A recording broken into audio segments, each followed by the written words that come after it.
And it's become so ingrained in me that it's automatic, that I would do it without really stopping to think about what I was doing. I was responding, reacting, without any self-awareness. Okay? What this does is through repetition of readings and listening to others, it helps me to reprogram my reactivity, my automatic responses, my obsessive thinking. You know, when a process occurs, my brain just wants to go over and over and over it and trying to figure it out, no. This helps me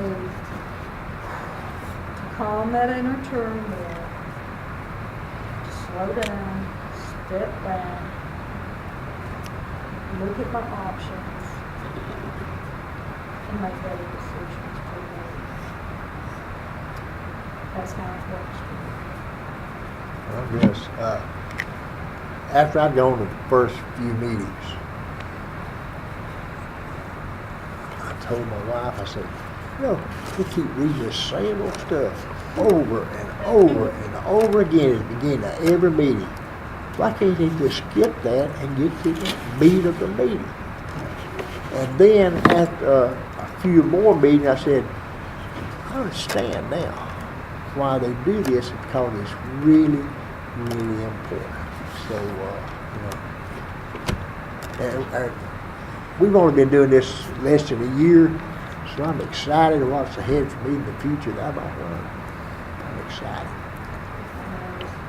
One thing I meant to say is, so that is how we as human beings learn whatever it is we learn is through repetition.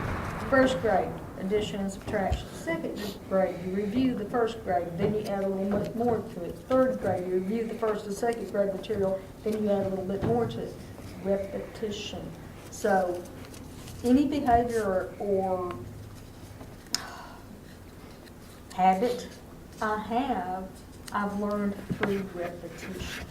So for me to undo a habit, I've got to, through repetition, learn something new to replace it with. And that's not always easy. Ask any addict how difficult it is to break the habit of reaching for a substance to change the way they feel. It is extremely difficult. That's why I need the support of everyone else to go to and say, this is driving me crazy. Well, Rose, what are you doing? I'm about to make a fool out of myself. Yeah. That's why I need someone else. I need someone else to be a mirror to me. You know, to help me see what I'm doing in a loving way. Someone that can hold me accountable in a loving way. Because I know that people that have gone through this, they've pretty much done the same things.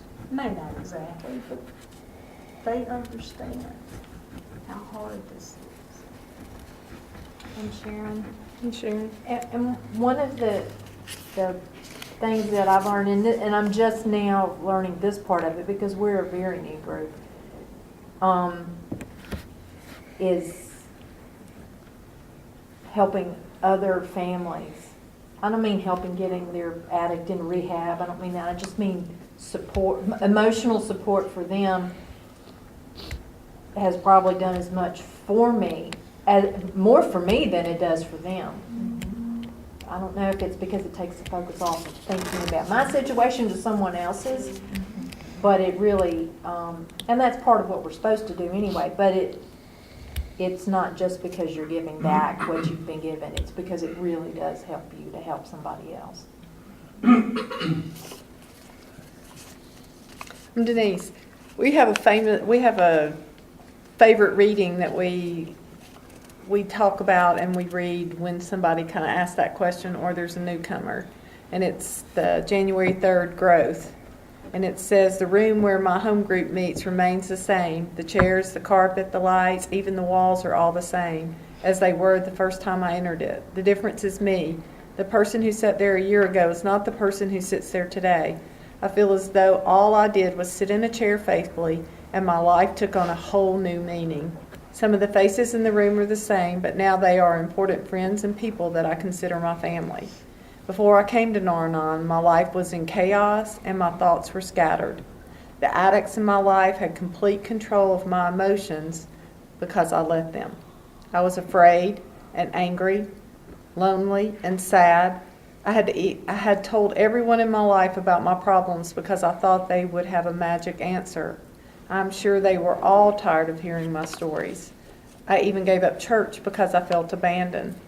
Thanks to NarAnon, my fear has changed to acceptance. My chaos has turned to serenity. I found spirituality with a higher power of my understanding, and that power is also my friend.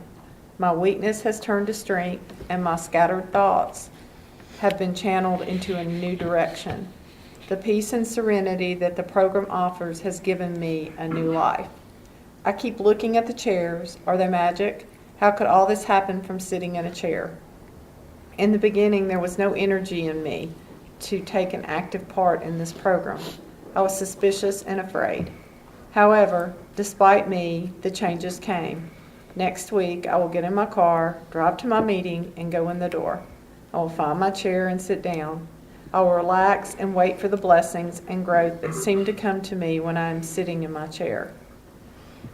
Thought for today: if you are a newcomer, empty and lost, please sit down. The addict's drug of choice or how you look does not matter. It is simple and free to sit down and find yourself.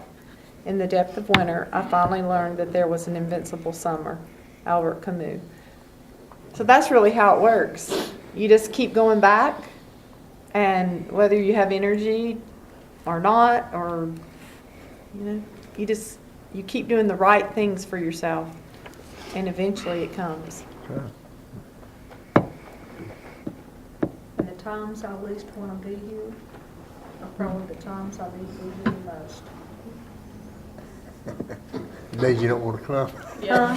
The days you don't want to come, but the Yeah, days you days I need to be here the don't wanna most. come. Yeah. The days I look for a million excuses to stay home.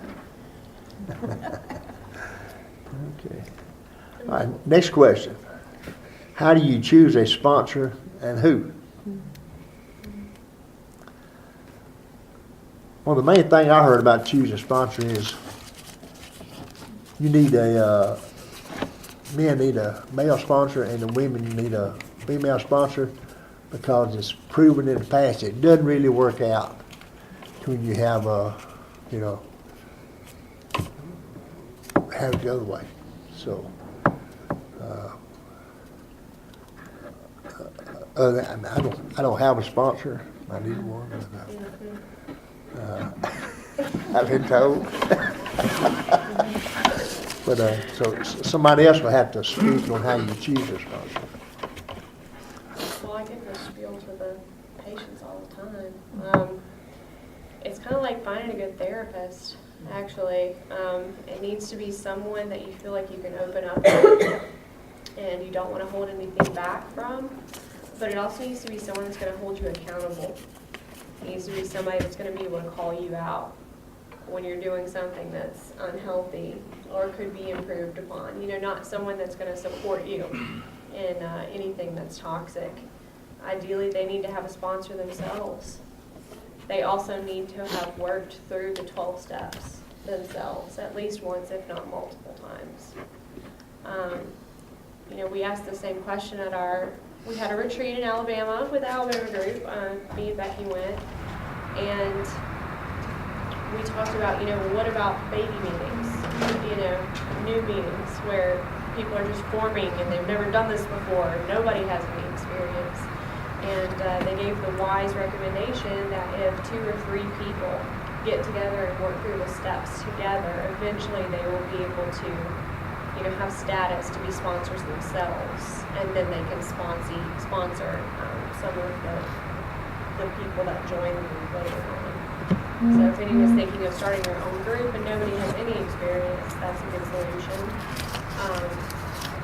I've also heard of people in NarAnon having some crossover where they will get a sponsor in NA. Someone that's been in recovery for several years and worked the 12 steps. Or Al-Anon. Yeah, or AA. The rooms are out there if you want to find them. And the sponsors are out there. And you can have long distance sponsors. Oh yeah, definitely. You can have, you can have long distance sponsors for sure. I know we have several veterans from Alabama group here. I have a sponsor myself, and I have worked with 12 steps. If anyone would like my contact information or anyone else here, we're all in it to win it for each other. So if anybody needs anything, just let us know. And Denise, another thing I heard when I first came in the rooms was to listen to people as they shared. Someone that you would like to, she's got it together. I want to have it together. Someone that, like she said, that you would feel comfortable sharing your story with, and someone that's got experience, strength, and hope, that one day you would like your experience, strength, to hope to shadow that, and the confidence that they exude because of that, or not in who they are, but in what the program has done for them. And also don't be afraid to seek again if something isn't working. Yes. You're not committed to a sponsor for life. If the dynamic is off, that's nobody's fault. It's just not an appropriate match, and you can approach someone else for sponsorship. Absolutely.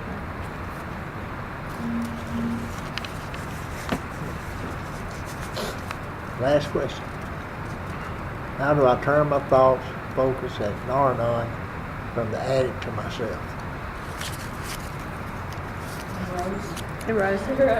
Keep coming back. It takes time.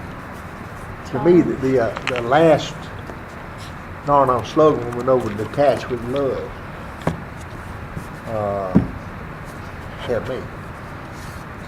Because as we attempt to deal with all the issues created by active addiction, we may find that resentments toward our loved ones begin to build.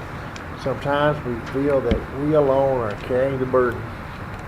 By listening to other NarAnon members share their stories, we can learn to lovingly detach from issues that are not of our making. We learn to let the addicts make their own decisions and to let them deal with the consequences of those decisions. Probably the hardest thing for me to learn and to keep learning is to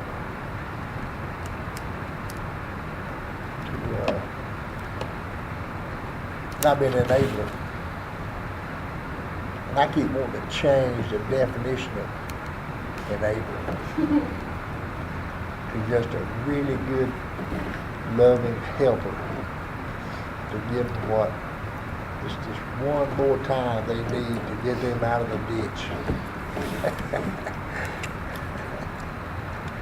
And I've been guilty of enabling and knowing at the time I was enabling. It's a weakness of mine. Keeps me from being God, I guess.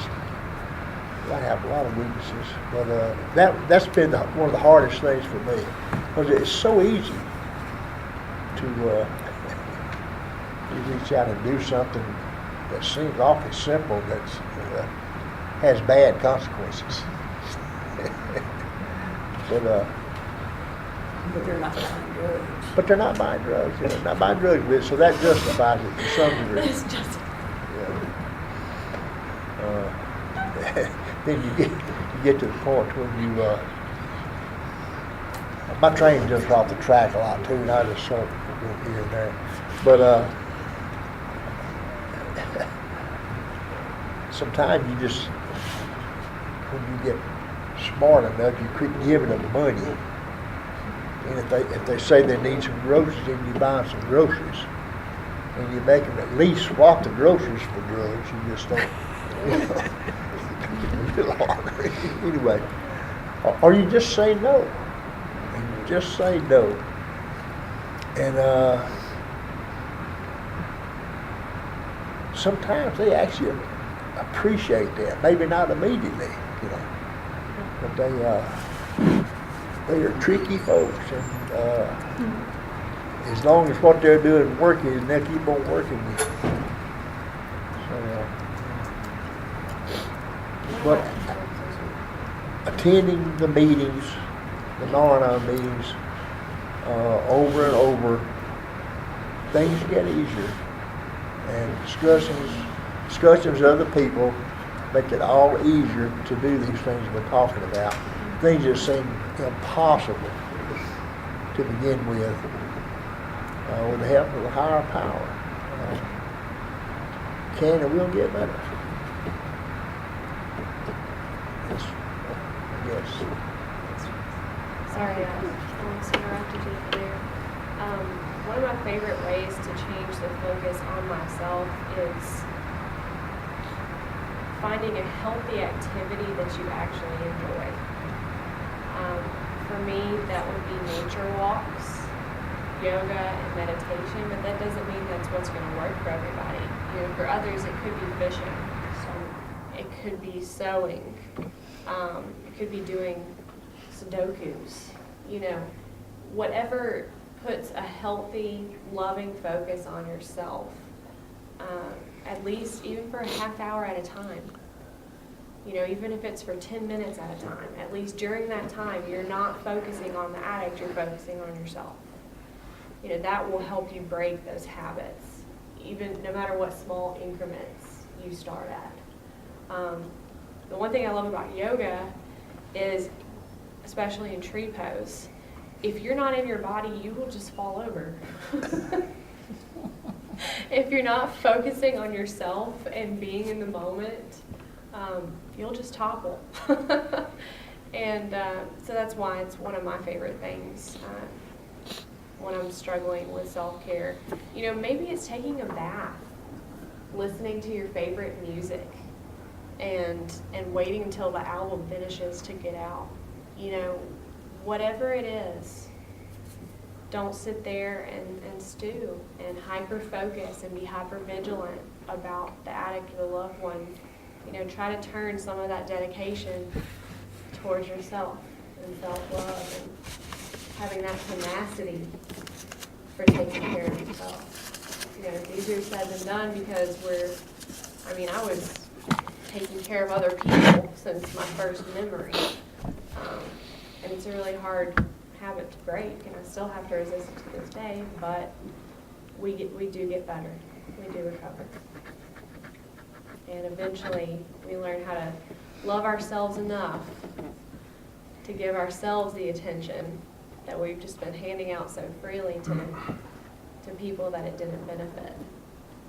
But I promise you'll definitely benefit from giving yourself some loving attention. No more questions unless somebody wants to be brave and ask an oral question.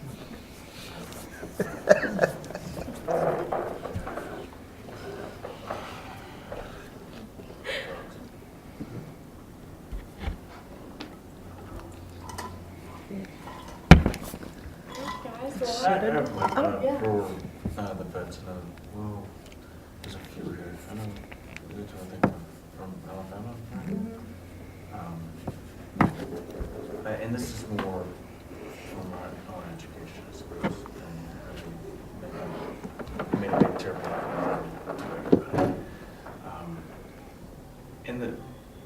when we're in the meetings, you know, there's this split between what family member, what the family dynamic is between the NarAnon member and the addict, you know, depending on what the family dynamic is, whether it's a child or a parent or a sibling.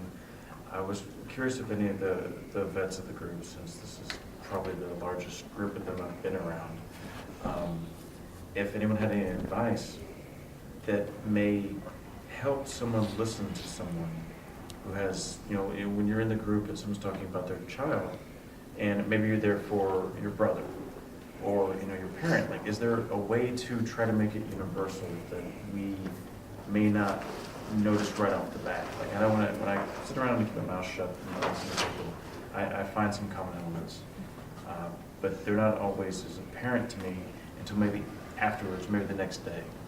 I was just curious if anybody had any bits of wisdom to how to listen any better. Funny you should mention that. This book right here that Rusty brought this morning, I had read that, and it mentioned in there, and I can't find it, of course, right now.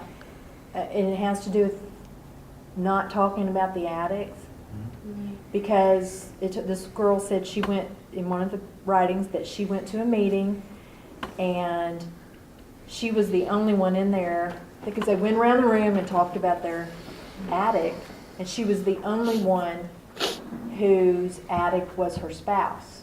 Everybody else's was a child, and that made her feel unwelcome. She felt alone in that, and I had never thought about that. That's true. I didn't even say spouse a moment ago when I was listing out. Right. That's my 100%. So, I mean, it's really, really hard because that's why we go to the meetings, is because we have a loved one that's an addict. So it's really hard not to talk about them. But in our meeting, we only have, that I'm aware of, one person who has a spouse. And now I'm thinking, gosh, I wonder if she's ever felt like she wasn't welcome, or that she was singled out, or that she didn't belong. Maybe that's a better way to put it. So I just read that last night in one of these books. So that's something I'm going to try real hard to do from now on, is not talk about, I guess that's part of the reason why we talk about us and not the addict. That's part of the anonymity too. You know, that's one of the, I always thought the anonymity was kind of dumb, especially in a town as small as we live in. I mean, we have 2 red lights. There's no anonymous. We all know each other. But it puts everybody on a level playing field. You know, there's no business owners versus people who don't have jobs versus, siblings versus spouse or child. So anyway, that kind of got really clear last night when I read it like that. Can you clarify your question? Oh, that was so close to it, but really what I was asking is like how, I think you answered my question in a roundabout fashion, in that if we just focus on ourselves, whatever our relationship is with the addict is irrelevant. So yeah, that actually did it for me. Thanks. Well, it's in this book. But I didn't answer it. It's in No, that's fine. I don't have that book. Denise, Rusty mentioned it this morning, and I think it was our boundaries meeting. He said, I can't remember the stages he did, but he said even the last one was, they never talk about their addict. Do they even have an addict? Yeah, that was funny. So, that's where you can get to is, we come in here and we're so blubbery over our addict, but at some point, the program really does work that people can say, who is their addict?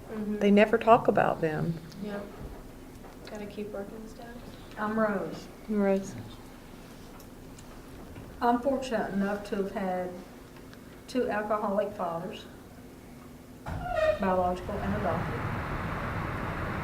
First husband, alcoholic. Second husband, recovering addict.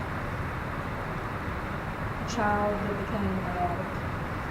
So I've got it from all angles.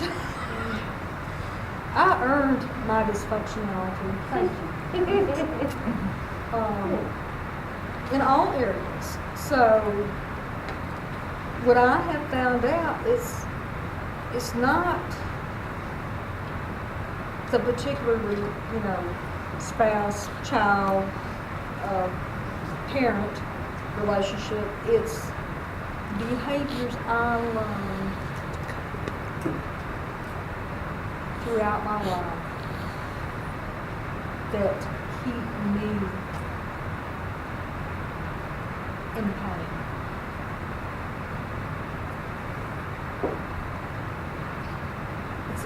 The program's a, you know, it's a we program,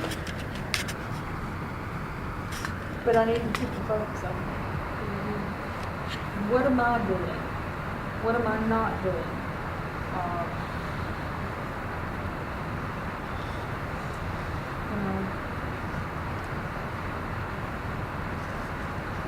Pain is necessary, suffering is optional. So it's a growth program. It's about personal growth. That's all I can. I said that down, didn't I? Hopefully I got it that time at the end of the meeting. But this is going to be an ongoing process to the ground up. And some of my old stuff can get triggered. Stuff that I thought I had dealt with will get triggered. And I'm back at ground zero. I'm you know, that's why this, we do the steps over and over and over and over and over. Because I'll find something new I'm powerless over. That I gotta let go of and surrender to and accept and examine my part in it.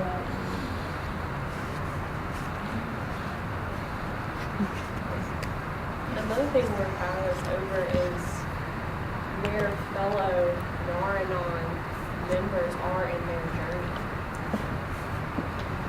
You know, we can always be here for each other and share from our strength, experience, and hope. But we can't progress them. We can only progress ourselves. They can only progress themselves. So, you know, be wary that you stop trying to help your addict, but then you try to help other people. You know, you gotta Try to fix managing trouble. exactly, because I mean, just like with the disease of addiction, you know, that works as well. Some people will give up one substance and then go to another because the disease is still there. The same with our addiction.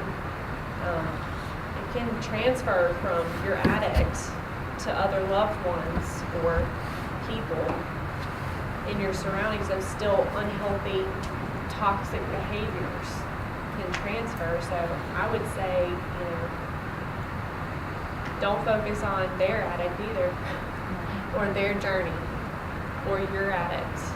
It's got to be self-propelled and you got to push yourself. You know, we can't push other people down their path. Sponsees. Exactly. Yeah, that's where we get in big trouble. Can't change sponsees. You can't make them call you. Yep. No, You can't, you know, it's their journey. You're just there to guide. all I can do is ask them questions to help them think through this.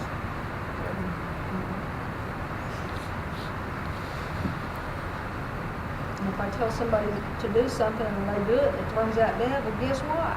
It's your fault. It's my fault.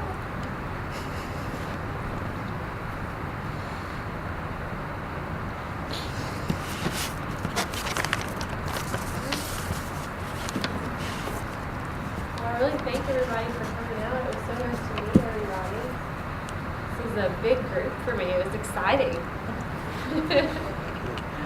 Does anybody need anything or have anything they'd like to address? Yes. Can't remember. My one brain cell doesn't always work. Did they talk about the online NarAnon group